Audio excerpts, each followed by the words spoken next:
My name is Ayo, and today I'm going to be talking about my family tree, specifically my mother's side. Yeah, that's right.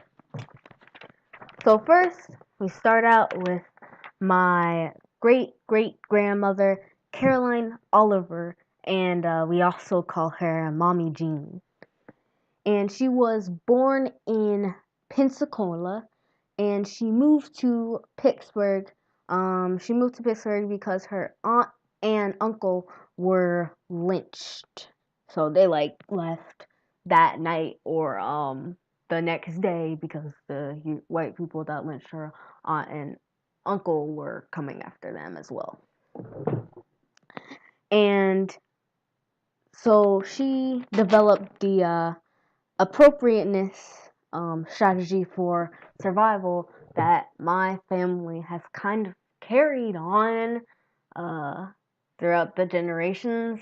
It's kind of his impact hasn't. It was really good for our family. So she would make sure her children would talk as much as they could like the Europeans, and dress as much as they could like the Europeans, because she thought if her family did as much like the Europeans as they could, they would not get killed. And so she married Andike P. Phillips, and we one of my cousins, me and my mom's cousins, is named after him. His name is Andike. I don't know about the P and Phillips part. I don't think there's any Phillips in his last name. And they had Arizona Jean, person right here, Arizona Jean Phillips. And she did not like to be called Arizona. She liked to be called Jean. And my mom said she always had little lifesavers in her purse, and she smoked cigarettes, and she was quarantined because of tuberculosis for the first 4 years of her youngest child's life, which would be my great uncle Richard's wife. And she married Peter Wall Jr., and he had a radio record store in Macon, Pennsylvania, or PA. And they had my grandmother, Beverly Jewel Wall.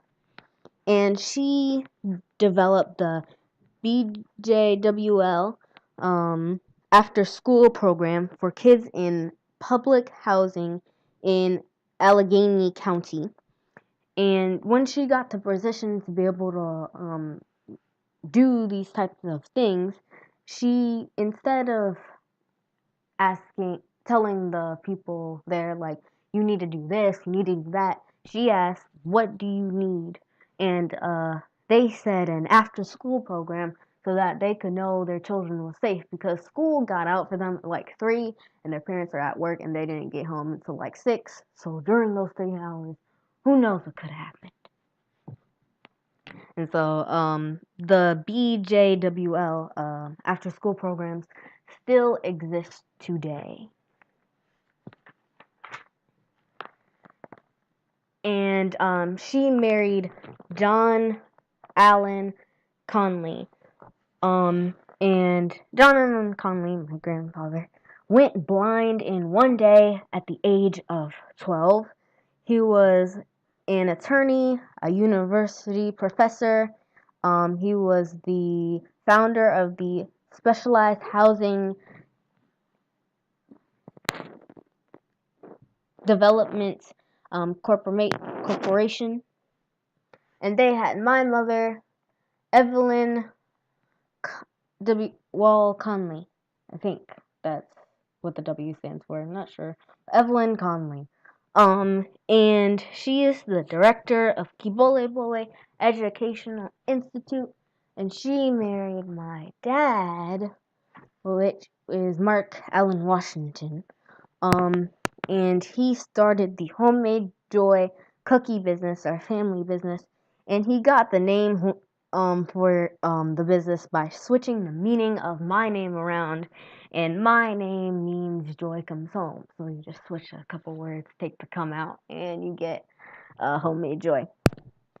And then there's me, the person who is telling you all of this right now, and my name is Iodella C. Washington.